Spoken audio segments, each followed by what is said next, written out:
इस कार्यक्रम के प्रायोजक हैं रोजगार डेवलपर्स। नमस्कार, स्वागत है आपका न्यूज बुलेटिन में और मैं हूं आपके साथ सपना पांडे। बुलेटिन की शुरुआत से पहले एक नजर इस वक्त की हेडलाइंस पर। लखनऊ में डॉक्टर राम मनोहर लोहिया आयुर्विज्ञान संस्थापक का स्थापना दिवस, सीएम योगी आदित्यनाथ ने की समारोह में शिरकत, कहा हर मरीज को मिले अच्छी सुविधा। आगरा में स्वास्थ्य सेवाओं को लेकर बोले डिप्टी सीएम ब्रिजेश पाठक, कहा स्वास्थ्य क्षेत्र में लोगों को मिले सर्वोत्तम सुविधा, इसके लिए हम नहीं आने देंगे कोई भी कमी। व्यक्ति का शव मिलने से मचा हड़कंप, 3 दिन पहले लापता हुआ था व्यक्ति, पुलिस ने शुरू की मामले की जांच पड़ताल। तुम दोनों की मेहनत बहुत रंग लाई है बेटा, घर बहुत सुंदर बना है। ये मेरे पापा का घर। पता है, देख तेरे पापा की नेम प्लेट अपने हाथों से लगाऊंगा। नेम प्लेट तो लग चुकी पापा।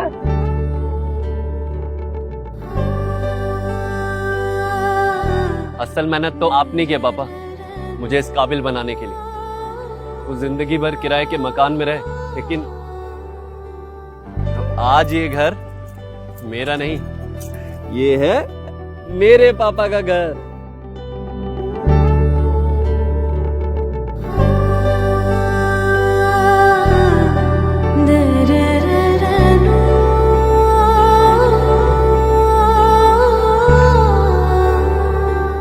उड़ान सपनों की, आंगन खुशियों का और साथ सकर्णी का।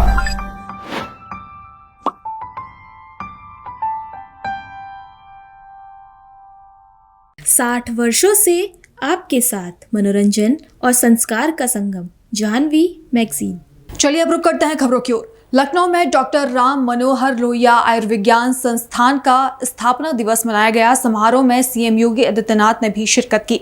इस मौके पर उन्होंने कहा कि हर मरीज के साथ डॉक्टर का व्यवहार अच्छा हो, हर मरीज को अच्छी सुविधा मिले। एवं चिकित्सा स्वास्थ्य के मंत्री श्री ब्रजेश पाठक जी, विभाग के राज्य मंत्री कुंवर मंकेश्वर शरण सिंह जी, संस्थान के उपाध्यक्ष और प्रदेश के चिकित्सा शिक्षा एवं चिकित्सा स्वास्थ्य के प्रमुख सचिव श्री पार्थ सारथी सिंह शर्मा जी, निदेशक professor CM Singh ji, dean professor Pradyuman Singh ji, CMS professor Vikram Singh ji, आज के इस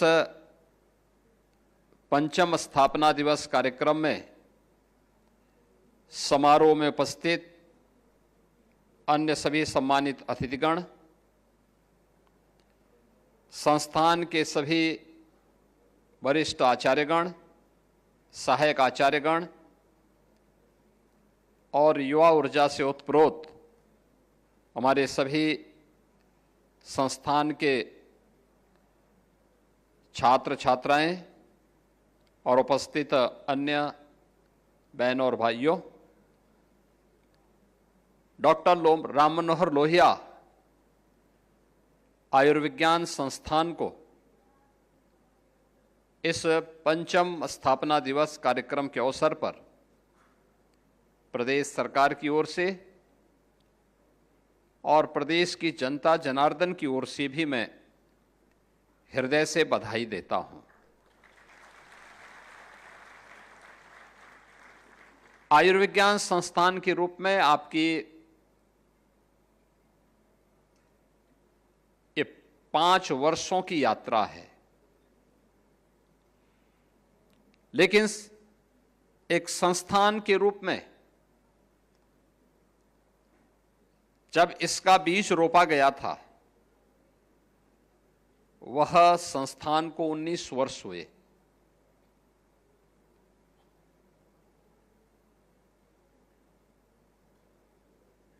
उन्नीस वर्ष में कोई 20 बेड का एक हॉस्पिटल इतनी तेजी के साथ 1375 बेड का एक बेहतरीन संस्थान के रूप में नाम दर्ज करे और स्टेट ऑफ द आर्ट के रूप में अपना नाम दर्ज कराने के लिए उत्सुक दिखाई दे रहा है, यह बिरला ही अवसर देखने को मिलता है। अक्सर होता है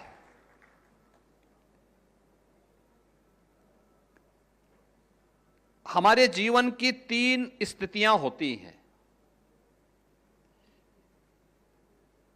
एक प्रवृत्ति होती है, एक विकृति होती है और एक संस्कृति होती है। बीच का यथारूप रहना वो उसकी प्रवृत्ति है। जैसे मनुष्य है, वह परिवर्तन तो चाहता है, लेकिन परिवर्तन करने के लिए अपने आप को तैयार करने में हिचकता है। यथास्थितिवादी जिसे आप कह सकते हैं, वे कोई परिवर्तन नहीं ला सकते, कोई नयापन नहीं ला सकते। एक होता है व्यक्ति ने निर्णय लिए और निर्णय व्यापक जनहित में है, राष्ट्रहित में है। वह होता है बीज का वृक्ष बन जाना। यही संस्कृति है। लेकिन बीज जब किन्हीं कारणों से सड़ जाता है, गल जाता है, जब हम अपने कार्यों से किसी संस्था या संस्थान को, उसकी गति को अधोगति की तरफ लेके जाते हैं, उसका पतन करते हैं, हमारी किसी कार्य पद्धति के कारण जब संस्थान लगातार गिरावट की तरफ जाता है, तो यही वास्तव में विकृति होती है। और इस मायने में मैं कह सकता हूं कि संस्कृति का एक बेहतरीन उदाहरण राम मनोहर लोहिया आयुर्विज्ञान संस्थान ने प्रस्तुत किया है कि 20 बेड से बढ़कर के 1375 बेड का, और आज अनेक कार्यक्रमों का, अनेक ऐसे उपलब्धियों के लोकार्पण और भावी योजनाओं के शिलान्यास के लिए भी हम इस 5म स्थापना दिवस कार्यक्रम के साथ यहां पर जुड़े हैं। मैं सबसे पहले इन सभी उपलब्धियों के लिए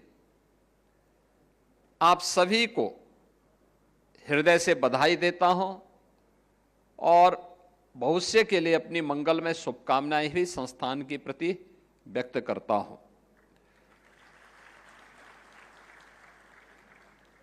ये जीवन की स्थिति तो वैसी ही है, किसी का इंतजार नहीं करता है। हमें काल की गति से 2 कदम आगे चलने के लिए अपने आप को तैयार करना होगा। जो व्यक्ति, समाज या देश काल की उस गति को पहचान नहीं पाता है, वह काल की चपेट में स्वयं आ जाता है। क्योंकि काल की गति तो वही है जिसके बारे में आगरा में डिप्टी सीएम ब्रजेश पाठक ने कहा कि पूरे जिले की चिकित्सा शिक्षा विभाग, चिकित्सा स्वास्थ्य और परिवार कल्याण विभाग की बिंदुवार समीक्षा की गई है। स्वास्थ्य क्षेत्र में लोगों को सर्वोत्तम संभव सुविधाएं मिले, इसके लिए कोई कमी नहीं आने दी जाएगी। साथ ही कहा कि प्रधानमंत्री मोदी के जन्मदिन 17 सितंबर से गांधी जयंती 2 अक्टूबर तक हम सेवा पखवाड़ा मनाने जा रहे हैं, इसके लिए भी निर्देश दिए गए। शिक्षा विभाग एवं चिकित्सा स्वास्थ्य एवं परिवार कल्याण विभाग की पूरे जनपद की बिंदुवार समीक्षा संपन्न हुई है। इस समीक्षा बैठक में हमारे साथ माननीय विधायकगण, हमारे जिलाधिकारी महोदय, अन्य जनप्रतिनिधिगण उपस्थित रहे हैं। हर स्थिति में आगरा जनपद को सर्वश्रेष्ठ जनपद के रूप में हम सबको स्थापित करना है। हेल्थ सेक्टर में बेहतर से बेहतर लोगों को सुविधाएं मिले, उसके लिए कोई भी कमी नहीं रहने दी जाएगी। हमारे पास कोई भी दवाई की कमी नहीं है, स्टोर में सभी दवाइयां उपलब्ध हैं। मुख्य चिकित्सा अधिकारी महोदय से निर्देश दिए गए हैं कि सभी अस्पतालों में दवाइयों की पर्याप्त उपलब्धता सुनिश्चित करने के साथ साथ हर स्थिति में किसी भी मरीज को अस्पताल में संतुष्ट करके हमें वापस भेजना है। सर्जरी जो ऑपरेशंस हैं उनकी संख्या बढ़ानी है, उसमें क्यों नहीं लगने देना है, ये आवश्यक है तो तत्काल हमें सर्जरी करनी है। और जो स्वास्थ्य आरोग्य मंदिर से लेकर के डिस्ट्रिक्ट लेवल के हॉस्पिटल और मेडिकल कॉलेजेस में हर स्थिति में मरीजों को हम संतुष्ट करेंगे और उनको कोई परेशानी नहीं होने देंगे। 17 सितंबर से लेकर के 2 अक्टूबर तक माननीय प्रधानमंत्री नरेंद्र मोदी जी के जन्म दिवस से लेकर के महात्मा गांधी जी के जयंती तक हम लोग सेवा पखवाड़ा मनाने जा रहे हैं। उसकी भी बिंदुवार तैयारियों के निर्देश दिए हैं। सेवा पखवाड़ा के दौरान कई विभागों के समन्वय के साथ सेवा पखवाड़ा संपन्न होगा। स्वास्थ्य विभाग की विशेष जिम्मेदारी है कि रक्तदान शिविर, इसके अलावा हेल्थ कैंप बड़े स्तर पर लगाए जाएंगे, जिनमें मेडिकल कॉलेजेस और विशिष्ट जो हमारे चिकित्सक हैं, विशेषज्ञ चिकित्सक हैं, वो भी हेल्थ कैंप्स में उपलब्ध रहेंगे। उसमें हमारे माननीय सांसदगण, माननीय विधायकगण, माननीय अन्य जनप्रतिनिधिगण सभी कैंप में जाकर के मुख्य अतिथि के रूप में उनका उद्घाटन करेंगे और मरीजों के साथ बैठ करके। और सबसे बड़ी व्यवस्था हम लोगों ने की है, इस बार महिलाओं को और बच्चों को वरीयता के साथ अपने हेल्थ कैंप में ला करके उनकी चिकित्सा की व्यवस्था करेंगे, उनकी जांच करेंगे और सभी को हम अपने हेल्थ कैंप से जोड़ने के लिए एक बड़ा अभियान छेड़ने का काम। उत्तरकाशी के व्याणा गांव में एक व्यक्ति ने धारदार हथियार से अपनी पत्नी की हत्या कर दी। सूचना मिलते ही मौके पर पहुंची पुलिस ने शव को पोस्टमार्टम के लिए भेज दिया, तो वहीं आरोपी को भी गिरफ्तार कर लिया। इसके साथ ही मृतका के गांव के लोगों ने आरोपी को फांसी की सजा देने की मांग की। फिलहाल अब पुलिस ने मामले में आगे की कार्रवाई शुरू कर दी है। इसके पीछे यही है साहब कि इनका लड़ाई तो होती रहती थी, हम सुनते गांव में, लेकिन कल जो इसने ये केस किया ये निंदनीय है। और हम सब ग्रामवासी बैना ये मांग करते हैं कि इस बंदे को सरकार या जो भी संस्था इसको फांसी पे, इस मुल्क के इंसान के, इन मुल्क के सामने जो है फांसी पे लटकाया जाए, ताकि लोगों को सबक मिले कि ऐसा किसी के साथ हो। हम इन लड़की पक्ष के साथ हैं और हमारे इसका कोई नहीं। और यदि सरकार के पास फांसी का कोई प्रावधान नहीं है तो ये ऐसा जेल जाना चाहिए कि दोबारा हम इसकी शक्ल नहीं देखना चाहते। जिन्होंने आज मेरी ग्राम सभा पे एक जो है कलंक लगाया है और हम इनके साथ हैं और ये जो मांग करते हैं और जो बच्चों का जो भी है साकत हम देखेंगे। और यही बोल सकते हैं। आप ग्राम सभा के प्रधान हैं जी। आप जब वारदात हुई उसके बाद आप घटनास्थल पर गए थे? जी, मैं उत्तरकाशी में था। मुझे फ़ोन आया कि इसने ऐसा कर दिया है। मुझे फ़ोन आया इसके भाई द्वारा, वो चंडीगढ़ में रहता है, और मैं गांव पहुंचा। तब तक जो है पुलिस ने लाश जो है यहाँ रोड पे ला गए थे, जो हमारे गांव के नीचे रोड है। बस ये मैंने लाश को जो है वहाँ पे देखा है। पहले भी ये मामला चल रहा था क्योंकि उनके द्वारा एक एफआईआर दर्ज की गई थी इसको लेकर, और पुलिस बता रही है कि लगभग ये 14 दिन तक उसमें रहा, जेल में रहा। फिर भी आपने इस पर क्यों? नहीं, 14 दिन तो नहीं रहा जेल में, लेकिन मैं खुद गया था। मैं थाने में गया था और मैंने थानेदार को बोला कि इस पर जो है कार्रवाई की जाए, ये आगे बड़े इसको घटना को अंजाम दे सकता है। तो उन्होंने भी 24 घंटे बाद छोड़ दिया था। तो फिर मैंने भी ये संज्ञान मिला और ये मैं ज़रूर पूछता था कि भाई अभी ठीक रहे। तो लड़की का यही बयान थे कि ठीक है मेरे साथ। और आज ही 3-4 दिन पहले अपने मायके गई थी। मायके से भी बोला, उसने सुना, मैंने, मेरे को नहीं बताया कि मैं अपने मायके से दूध मट्ठा घी लेके आया। मतलब 3-4 दिन पहले मायके गई थी लड़की और ठीक चल रहा था। ये कल ही अचानक ये घटना हुई। और पत्रकार महोदय, मैं आपको डिस्टर्ब करना चाहता हूँ। आप बड़े शर्म के साथ और दुर्भाग्य के साथ कहना पड़ रहा है कि आज जो ये हमारी जो आम पब्लिक है, केलसुर क्षेत्र की ग्राम सभा नाड़ की जो घटना हुई है वो सबने देखी है। और कल 11 बजे घटना हो गई थी और सबसे बड़ी बात है डॉक्टर साहब एक सीढ़ी चढ़ने के लिए 1 घंटे पोस्टमार्टम रिपोर्ट तक जा रहे हैं। दूसरी बात क्या है कि आज हम लोगों को सजा चाहिए, एक मौत के बदले एक मौत चाहिए और ऐसा नहीं हो सकता कागजी कार्रवाई नहीं। हम लोग कागजी कार्रवाई नहीं मानते, न तो हमारे पास इतना धनबल है। हमारे सामने सजा हमारे सामने दी जाएगी, उसके बाद दाह संस्कार होगा बच्ची का, उसके बाद दाह संस्कार होगा उस बहन का। नहीं तो जहाँ ही हम रहेंगे वहीं यहाँ भी बहन रहेगी। तब तक यहाँ से कोई बॉडी पे हाथ लगाया तो पहले उसी आदमी को वहाँ रखा जाएगा, तब आगे बढ़ा जाएगा। ये हमारी एक जनता की आवाम है, ये गरीब जनता की आवाम है। मैंने बोल दिया है कि हम तब तक नहीं उठेंगे जब तक हमें न्याय नहीं मिलता। हमें और न्याय ऐसा नहीं है कि हाँ भाई 4 दिन 5 दिन 4-5 दिन का न्याय नहीं है। न्याय मौत के बदले मौत चाहिए। तब एक आदमी को, और इस माँ को देखिए, इस गरीब माँ को देखिए, हमारी माँ शक्ति पर एक बुजुर्ग इनके कहाँ गए, वो भी कहाँ गए। रजनीश रावत जी द्वारा हमें सूचना मिली कि बैणा में जो हमारी ग्राम सभा श्री चतर सिंह पंवार जी की सुपुत्री बैणा में उनका ससुराल था। ग्राम सभा नाट से उनका मायका था और उनका पति पत्नी का झगड़ा काफी समय से चलता था और कई बार मनीर थाना में उनके खिलाफ एफआईआर दर्ज भी है। और कुछ समय वो लड़की ग्राम सभा नाड़ में रही थी। उसके बाद फिर इनका आपसी समझौता हुआ। उसके बाद ये फिर अपने ससुराल चली गई और जैसे खबर लगी कि उन्होंने उनकी हत्या कर दी है और सुनाई दिया कि दरांती से उनके सर में वार किया गया। वो डंडे से कई बार सर में वार किया गया और उनका गला भी घोटा गया, जो दुपट्टे से उनका गला घोटा गया। और जब पुलिस को पता लगा तो पुलिस मौके पर गई तो सारे एविडेंस पुलिस के पास है। अब हम सभी यही चाहते हैं सरकार से, शासन प्रशासन से कि ऐसे दोषी को, ऐसे क्रूर अपराधी को सख्त सजा मिलनी चाहिए ताकि देवभूमि का नाम गंदा ना हो। और ये तो हमारे माँ गंगा के तट पर इस प्रकार का क्रूर राक्षस घूम रहे हैं, बड़ा दुख है और इसको फांसी की सजा होनी चाहिए। रामनगर में पुलिस प्रशासन ने कोतवाल अरुण कुमार सैनी के नेतृत्व में सत्यापन अभियान चलाया। उन्होंने बताया कि खास तौर पर बाहरी लोगों के खिलाफ यह अभियान चलाया गया जो बिना सत्यापन के किराए पर रह रहे थे।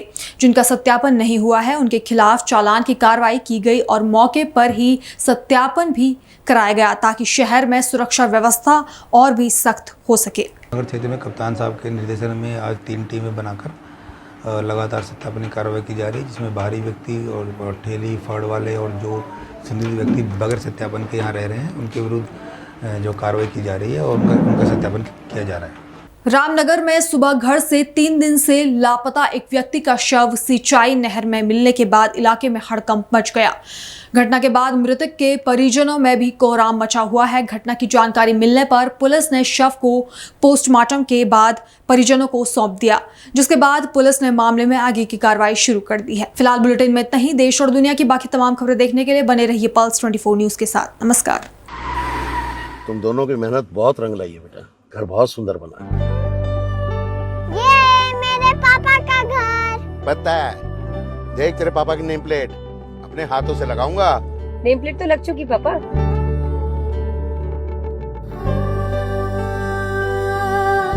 असल मेहनत तो आपने की है पापा, मुझे इस काबिल बनाने के लिए। वो जिंदगी भर किराए के मकान में रहे, लेकिन आज ये घर मेरा नहीं, ये है मेरे पापा का घर।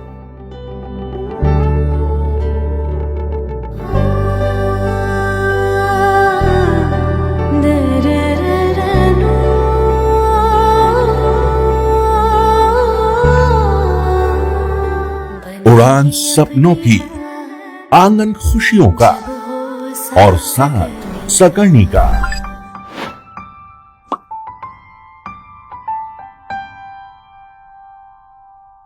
60 वर्षों से आपके साथ मनोरंजन और संस्कार का संगम, जाह्नवी मैगजीन। इस कार्यक्रम के प्रायोजक थे रोजगार डेवलपर्स।